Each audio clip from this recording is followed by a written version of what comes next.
দোয়া করি না, এর পেছনে অন্যতম একটি কারণ হলো আমাদের মজ্জাগত স্বভাব। আমরা নগদে বিশ্বাসী। তৎক্ষণাৎ যা পাই তাতেই আমাদের অগাধ বিশ্বাস, অঢেল আস্থা। আমরা বোঝার চেষ্টা করি না যে শৃঙ্খলা হলো আল্লাহ সুবহানাহু ওয়া তাআলার একটা পদ্ধতি। তিনি কুন বললেই সব কিছু সৃষ্টি হয়ে যায়।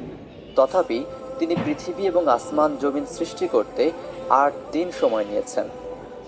তিনি কুন বললেই যে কোনো কিছু অনস্তিত্ব থেকে অস্তিত্বে আসতে বাধ্য। অথচ মাতৃগর্ভে তিনি আমাদের দীর্ঘ একটি প্রক্রিয়ার ভেতর দিয়ে বড় করে তোলেন।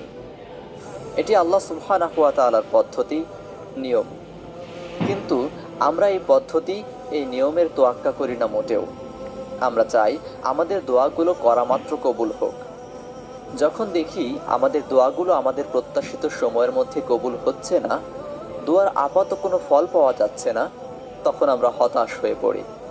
আস্তে আস্তে দোয়া করা ছেড়ে দিই।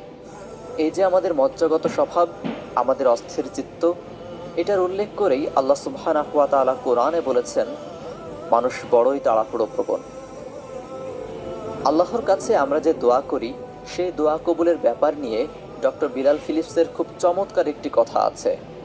তিনি বলেছেন, আপনি যখন দোয়া করেন তখন আল্লাহ সুবহানাহু ওয়া তাআলা ৩ ভাবে আপনার দোয়ার উত্তর দেন।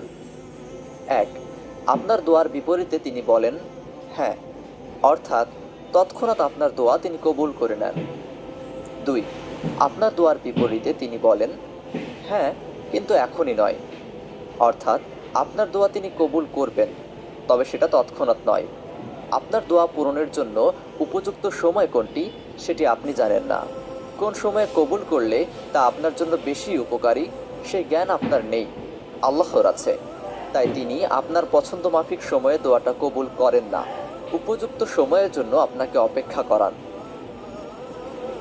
৩, তোমাকে নিয়ে আমার আরও উত্তম পরিকল্পনা আছে। অর্থাৎ দোয়ার মাধ্যমে আপনি আল্লাহর কাছে যা চাইছেন তা হয়তো আপনার জন্য অকল্যাণকরও হতে পারে, অথবা আপনি যা চাইছেন তাতে আপনার জন্য যে কল্যাণ, তার চেয়ে অধিক কল্যাণকর কিছু আল্লাহ সুবহানাহু ওয়া তাআলা আপনার জন্য নির্ধারণ করে রেখেছেন।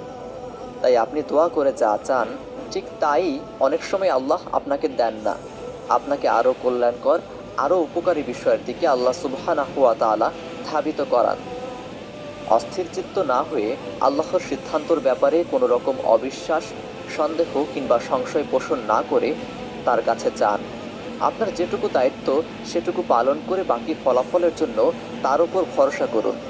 ঠিক যেরকম আমাদের নবী মুসা আলাইহিস সালাম করেছিলেন। ফিরাউনের রাজ্য থেকে পালিয়ে তিনি মাদিয়ানে এসেছিলেন ছিন্নমূল অবস্থায়। সেখানে দুটো অসহায় রমণীর তৃষ্ণার্ত বকরিকে পানি পান করিয়ে তিনি কেবল আল্লাহর কাছেই প্রতিদান আশা করেছিলেন। তিনি বলেছিলেন, হে আমার রব, নিশ্চয়ই আপনি আমার জন্য যে অনুগ্রহ প্রেরণ করবেন আমি তারই মুখাপেক্ষী। নবী মুসা আলাইহিস সালাম নির্দিষ্ট করে আল্লাহর কাছে কিছুই চাননি। তার কি দরকার, এই ভারটা তিনি আল্লাহর ওপরে ন্যস্ত করে দিয়ে বললেন, আপনি আমাকে যা দেবেন তাতেই আমি খুশি।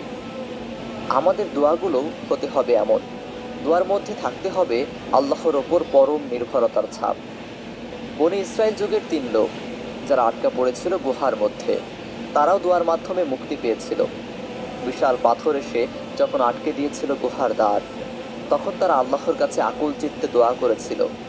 সেই দোয়াগুলো আল্লাহ কবুল করে নিয়েছিলেন এবং তাদের মুক্তি দিয়েছিলেন বন্দি দশা থেকে। আসহাবে কাহাফের সেই যুবকেরা, তারা চারপাশের ফিতনা থেকে বাঁচতে আল্লাহর কাছে আশ্রয় চেয়ে দোয়া করেছিল। আল্লাহ তাদের দোয়াও কবুল করেছেন। সুদীর্ঘ একটা সময়ের জন্য তাদের তিনি ঘুম পাড়িয়ে দিলেন, হেফাজত করলেন তাদের ঈমান। এই কথাটা সন্দেহাতীতভাবে সত্য যে আল্লাহ আমাদের দোয়াগুলো শোনেন। শুধু আমাদের নয়, যদি কোনো কাফিরও হৃদয়ের গভীর থেকে আকুল চিত্তে কোনো কিছু চাই, দুনিয়াবি কোনো বস্তু, আল্লাহ সুবহানাহু ওয়া তাআলা তার দোয়াও শুনে থাকেন।